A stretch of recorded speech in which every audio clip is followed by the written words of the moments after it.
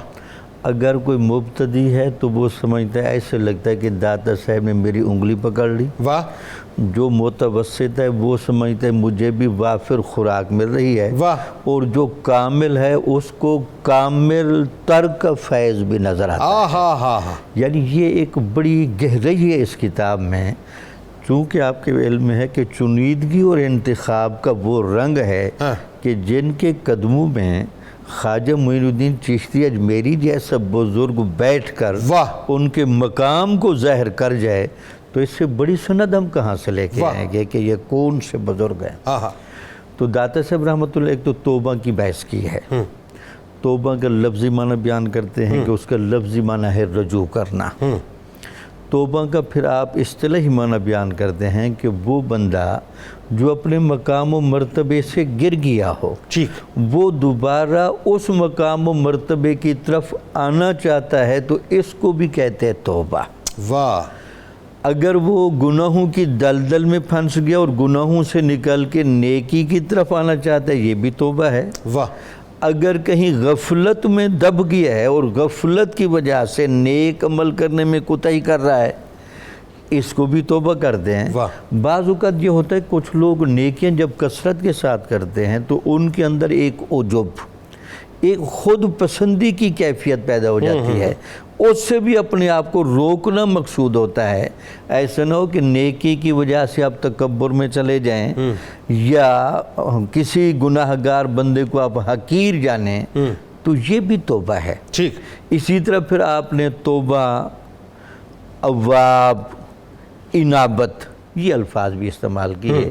ایک لفظ بولتے ہیں بڑا خوبصورت، گناہوں سے ثواب کی طرف، بہتر سے بہتر تر کی طرف، واہ، خودی سے خدا کی طرف، واہ، اس کا بھی آپ سبق دیتے ہیں۔ واہ، مطلب یہ ہے کہ آپ بندے کے باطن کو جھنجھوڑتے ہیں، اے بندے اشرف المخلوقات، اگر تو کافر ہے تو ایمان کی طرف آ، واہ، اگر تو مسلمان ہے اور گناہوں سے تو بچ نہیں رہا اور اپنے اصل مقام تک نہیں پہنچ رہا تو پھر تو گناہوں سے توبہ کر، کیا کہنا؟ اور دنیا میں رہتے ہوئے اللہ تعالیٰ کے ساتھ اپنا تعلق اس طرح محسوس کرا کہ لوگ تجھے دیکھ کر خدا کو یاد کریں۔ کیا کہ دنیا میں رہتے ہوئے یہ بندہ رہتا کس طرح ہے۔ پھر آپ نے توبہ کے بارے میں ٹیکنیکل باتیں بھی کی، یہ بھی فرمایا کہ کبھی ایسا نہیں ہونا چاہیے کہ آپ نے توبہ کی اور پھر توبہ ٹوٹ گئی تو پھر آپ اس افسردگی میں نہ آ جائیں کہ مایوسی کی طرف چلے جائیں۔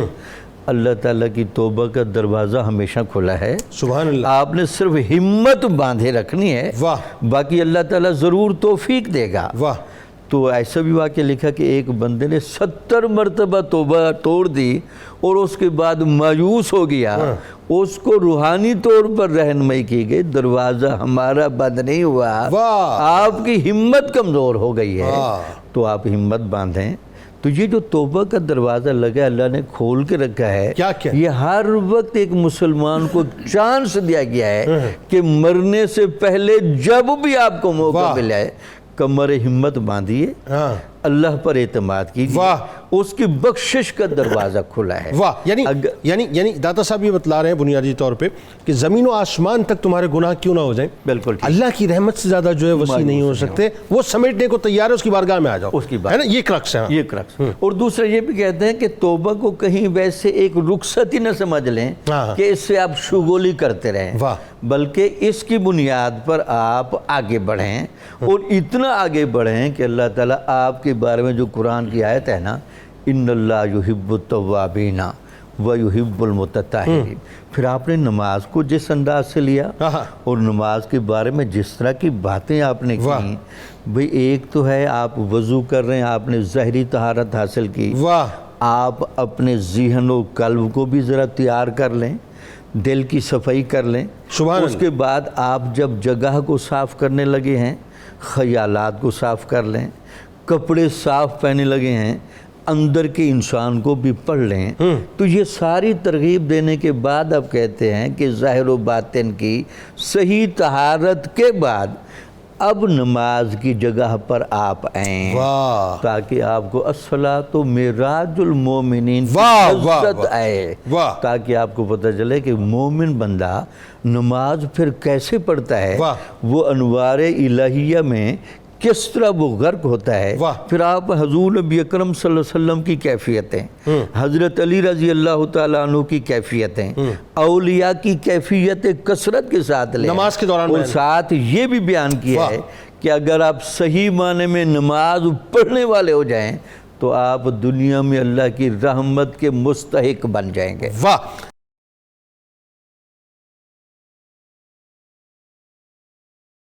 اچھا اب آئیے ذرا، جو بڑی اہم ترین بات ہے، اور یہ وہ بات ہے کہ جہاں پہ جب تک آپ یہ ڈور نہیں کھولتے تو ظاہر ہے وہ ڈور نہیں کھلتا جسے آپ فقر کا، جسے آپ زہد کا، جسے آپ تقوی کا ڈور کہتے ہیں، اور اس کا تعلق بنیادی طور پہ باطن سے، اور باطن میں بھی بھوک سے خاص طور پہ اس کا تعلق ہے۔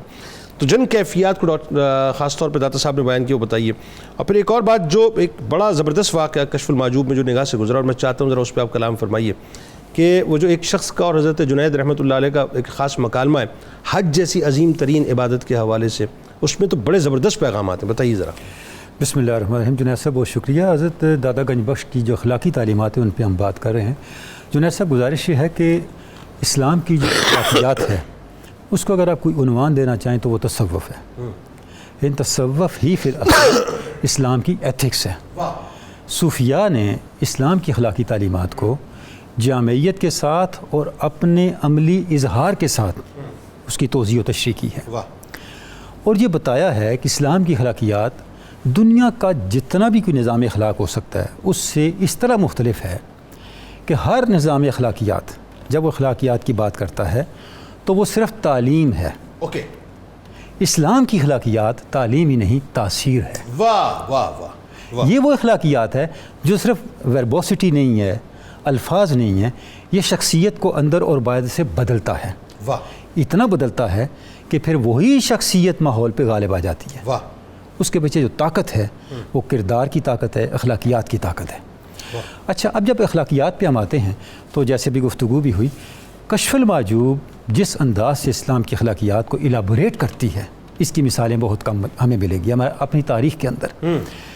حتیٰ کہ حضور داتا گنج بخش کی عظمت آپ دیکھیں، جو نیگیٹیوٹیز ہیں جن کو عام طور پہ نیگیٹیوٹیز سمجھا جاتا ہے، کمزوریاں سمجھا جاتا ہے، سید حجویر نے ان کو پازیٹیوٹی اور اسٹرینتھ کر کے بتایا ہے، طاقت بنا کے بتایا ہے۔ مثلا بھوک کی ابھی آپ نے بات کی، بھوک پہ پورا چیپٹر ہے کشف المحجوب کے اندر۔ بھوک ایک ایسی چیز ہے جس سے ہر کوئی بھاگنا چاہتا ہے۔ یہ ایک ایسی چیز ہے جو بالعموم کمزوری کی علامت سمجھی جاتی ہے، لیکن جس طرح داتا صاحب نے اس کو بیان کیا ہے اس کی مثال ہی الگ ہے۔ یعنی آپ فرماتے ہیں کہ اللہ رب العزت نے انسان کے ارتقاء کے لیے جو راستہ رکھا ہے وہ ابتلاء کا راستہ ہے، آزمائش کا راستہ ہے۔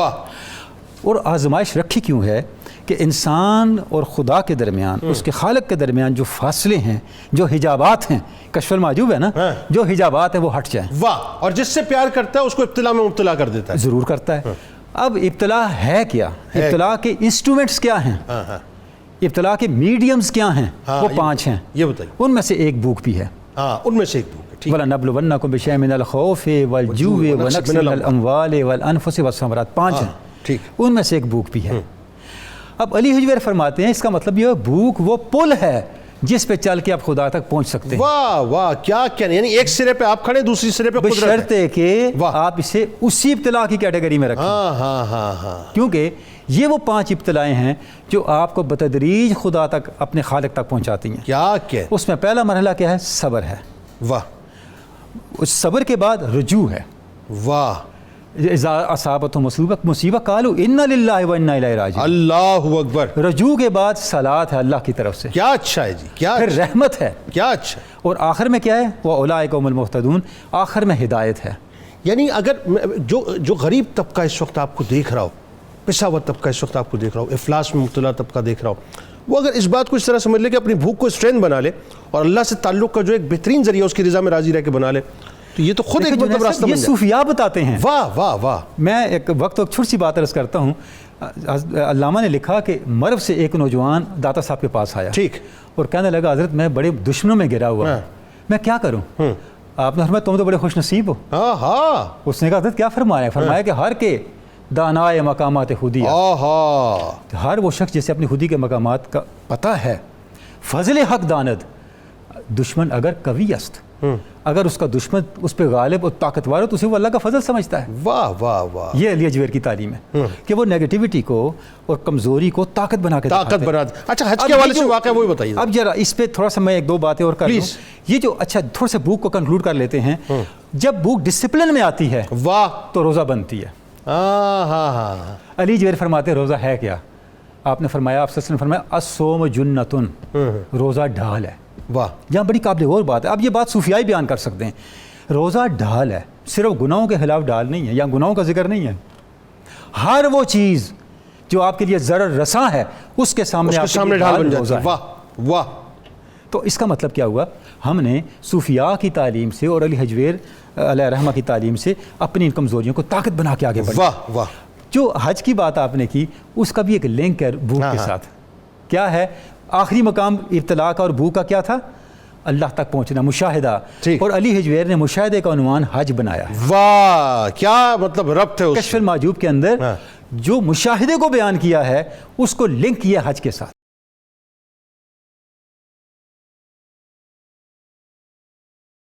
فائنلی اب آئیے صاحب جو اصل یوں سمجھ لیجئے کہ اس پوری گفتگو کا کرکس آنے والا ہے، زبان کے استعمال پہ. کشف المحجوب میں حضرت داتا گنج بخش علی حجویری رحمۃ اللہ علیہ نے بہت شاندار گفتگو کی، اور مجھے اگر تمیداً صرف ایک سوال کے طور پہ بات رکھنے دیں. آج میرا اپنا جو ایک میں اوور ویو جب معاشرے کو کرتا ہوں ایک طفل مکتب کی حیثیت سے، تو میں دیکھتا ہوں ڈاکٹر صاحب کہ یہ سارا زبان ہی کا انگار ہے کہ جس نے آگ لگائی ہوئی ہے پورے معاشرے کے اندر. پولیٹیکلی دیکھ لیں، ریلیجیسلی دیکھ لیں، سوشلی دیکھ لیں، مطلب انفرادی حیثیت میں آپ گھر سے لے کے آپ کاروباری طبقات کو اٹھا لیجئے، آپ اپنی جتنی بھی مطلب اپنا جہاں پہ آپ جاب کرتے ہیں وہاں پر اداروں کو دیکھ لیجئے، یا اگر آپ ایوانوں کو دیکھ لیجئے، آپ کو سوشل میڈیا، الیکٹرانک میڈیا، ہر جگہ جو ہے ایک ہی تلوار اور ایک ہی تیر اور ایک ہی بجھا ہوا زہر نظر آئے گا، اور وہ بنیادی طور پہ جو ہے زبان کے اندر بجھا ہوا نظر آتا ہے. بتائیے ذرا اس پہ بڑا کلام جی جنید صاحب، یہ جو پہلو جس طرف آپ نے اشارہ کیا، یہ ساری اخلاقیات کو آسمان پر بھی پہنچا سکتا ہے اور تباہ و برباد بھی کر سکتا ہے. حضور داتا گنج بخش نے جب کلام پہ، زبان کے استعمال پہ اور جو گفتگو کی ایتھکس ہے اس پہ بات کی ہے، تو قرآن مجید سے، احادیث مبارکہ سے، اور خود جو ان کی اپنی حکمت ہے، انڈرسٹینڈنگ ہے، اس کے ساتھ اس چیز کو ایلیبریٹ کیا ہے. حضرت معاذ بن جبل نے آپ صلی اللہ علیہ وسلم سے عرض کی، یا رسول اللہ مجھے وہ کچھ بتائیے جس سے میں جنت کا مستحق بن جاؤں اور جہنم سے دور ہو جاؤں. آپ نے فرمایا یہ اعمال کرو، ساتھ فرمایا حل ادلک علی ابواب الخیر، اے معاذ کیا تجھے میں خیر کے دروازے نہ بتا دوں؟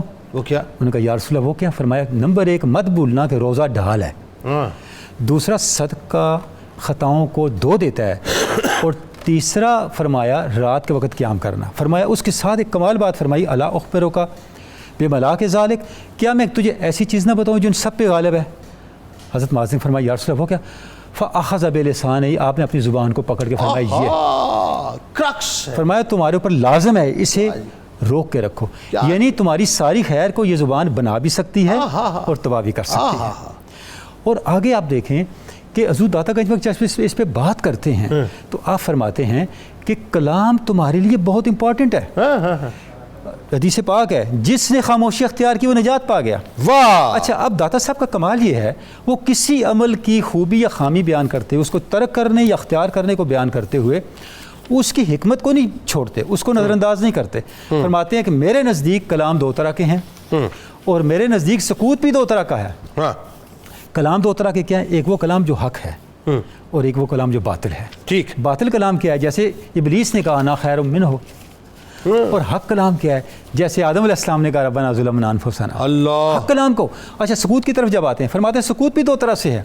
ایک سکوت وہ جو مقصد کے لیے اختیار کیا جاتا ہے، خاموشی. ایک خاموشی وہ جو جہالت کی وجہ سے اختیار کی جاتی ہے. بھائی کیا کہنے. فرماتے ہیں پہلی خاموشی محمود ہے، دوسری مذموم ہے. وہ خاموشی اختیار کرو جس سے تم تفکر میں رہو، اللہ کی یاد میں رہو، اپنی منزل کی تلاش میں رہو، اور اس خاموشی میں نہ رہو جو تمہارے حجاب کی وجہ سے ہو، جو خاموشی تمہاری جہالت کی وجہ سے ہو. اس جہالت کو دور کرنے کے لیے کلام ضروری ہے. واہ واہ. اب فرماتے ہیں، اب دیکھیں یہ صوفی یہ بات کہہ سکتے ہیں، حضور داتا حضوری فرما سکتے ہیں. فرماتے ہیں نہ کلام اچھا ہے نہ خاموشی اچھی ہے. واہ جی واہ. واہ جی. کلام وہ اچھا ہے جو اس تک پہنچائے. بھائی کیا بات. خاموشی وہ اچھی ہے جو تجھے تجھ سے نکالے. کلام وہ اچھا ہے جو تیری زبان پہ اللہ کا ذکر جاری. مولا کائنات کا قول مبارک ہے کہ وہ کلام کرو تاکہ پہچانے جاؤ. انسان اپنی زبان کے نیچے چھپا ہوا ہے. واہ واہ واہ. تو اب سیدہ کا مولا کائنات نے فرمایا نا، تو اسی طرح داتا حضور فرما رہے ہیں، اسی سرمایہ کو آگے پہنچا رہے ہیں نا، اسی ورثے کو آگے پہنچا رہے ہیں. فرما رہے ہیں خاموشی وہ اچھی ہے جو تجھے زیادہ حق میں گم کر دے. تو اب ہم نے اپنی زبان کو، اپنے کلام کو ڈسپلنڈ کرنا ہے مقصد کے تحت. صحیح. وہ مقصد کیا ہے کہ کس طرح سے ہمارا کریکٹر بہتر ہو رہا ہے، کس طرح ہم رضائے حق کے قریب ہو رہے ہیں، اور کس طرح اپنی خرابیوں سے دور ہو رہے ہیں. آپ صلی اللہ علیہ وسلم شاطر میں خیر المسلم من سالم المسلمون من لسانہ و یدہ. بالکل ٹھیک ہے. ایک اور حدیث میں من سالم الناس من لسانہ و یدہ. یہ پیمانہ بتا دیا کہ مسلمانوں میں سے سب سے بہتر وہ ہے جس کی زبان سے اور جس کے ہاتھوں سے انسان محفوظ رہیں.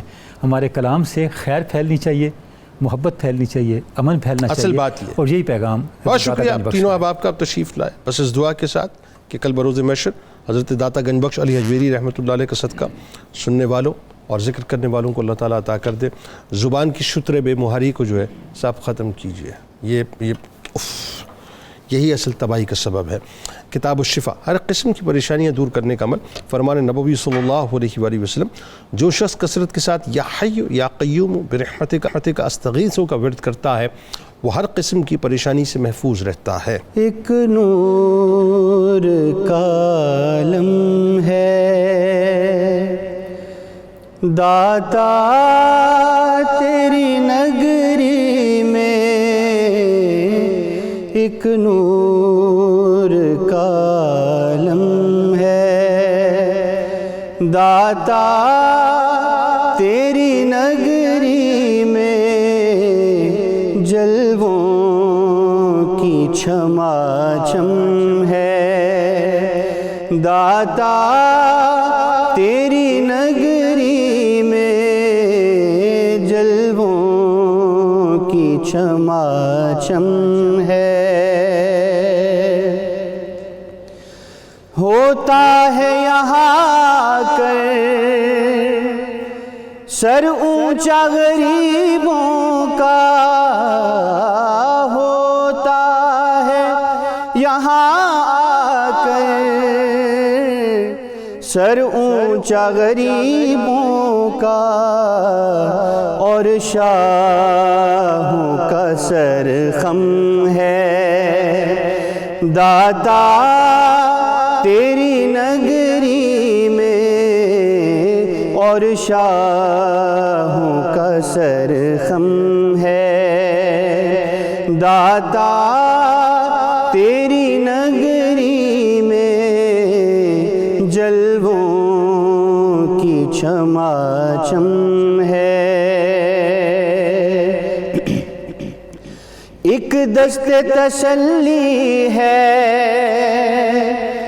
رکھا ہوا سینے پر، ایک دست تسلی ہے رکھا ہوا سینے پر، بھولا ہوا ہر غم ہے داتا تیری نگری میں، بھولا ہوا ہر غم ہے. اس شہر میں جو آئے اس شہر کا ہو جائے، اس شہر میں جو آئے اس شہر کا ہو جائے، وہ پیار کا موسم ہے داتا تیری نگری میں، وہ پیار کا موسم ہے. ہر دکھ کا مداوا ہے اس شہر میں آ جانا، ہر دکھ کا مداوا ہے اس شہر میں آ جانا، ہر زخم کا مرہم ہے داتا تیری نگری میں، جلووں کی چھماچم ہے. طیبہ کے سوا ہم نے دیکھی نہ کہیں سرور، طیبہ کے سوا ہم نے دیکھی نہ کہیں سرور، جو رونق پہ ہم ہے داتا تیری نگری میں، جو رونق پہ ہم ہے داتا تیری نگری میں، جلووں کی چھماچم ہے.